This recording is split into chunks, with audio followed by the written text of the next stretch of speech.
ఈ destiny number అనేటువంటి దాన్ని మనం మీ యొక్క డేట్ ఆఫ్ బర్త్ని బట్టి క్యాలిక్యులేషన్ చేస్తాం. ఫర్ ఎగ్జాంపుల్ ఒక వ్యక్తి యొక్క డేట్ ఆఫ్ బర్త్ 21/4/1990 ఉంది అనుకున్నామండి. సో ఇప్పుడు చూడండి, దీంట్లో ఈ నెంబర్ డేట్లో ఉన్నటువంటి ప్రతి ఒక్క నెంబర్ని మనం యాడ్ చేయాలి. అంటే 2 + 1 + 0 + 4 + 1 + 9 + 9 + 0.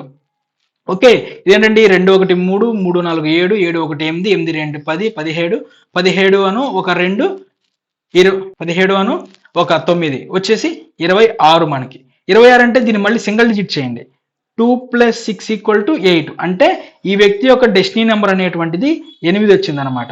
సో ఫ్రెండ్స్, మీరు కూడా క్యాలిక్యులేషన్ చేసుకొని కింద కామెంట్లో మీ డెస్టినీ నెంబర్ ఏంటి అనేటువంటిది మెన్షన్ చేయడం మర్చిపోద్దండి. ఎందుకంటే ఇంత కష్టపడి నేను ఎవ్వరు చెప్పనటువంటి ఇటువంటి సీక్రెట్స్, నా రీసెర్చ్ అనేటువంటిది మీకు ఓపెన్గా ₹1 కూడా మీ దగ్గర నుంచి నేను తీసుకోకుండా మీకు చెప్తున్నాను కదా. కాబట్టి నేను మీ దగ్గర నుంచి ఆశించేది ఏంటంటే జస్ట్ వీడియోని షేర్ చేయండి, వీడియో నచ్చితే లైక్ చేయండి, అలానే కామెంట్లో ఖచ్చితంగా మీ డెస్టినీ నెంబర్ ఏంటనేటువంటిది తెలియజేయండి. ఎందుకంటే నాకు కొంత మీ వల్ల నాకు కూడా ఎంకరేజ్మెంట్ అనేటువంటిది వస్తుంది. దాని ద్వారా ఇటువంటి అనేకమైనటువంటి విషయాలు నేను మీకు ఇంకా కూడా తీసుకొచ్చేటువంటి ప్రయత్నం చేస్తాను. ఎందుకంటే ఒక కామెంట్ దానివల్ల పెట్టడం వల్ల బ్యాంక్ అకౌంట్లో డబ్బులు ఏమి కట్ అయిపోవు కదండి.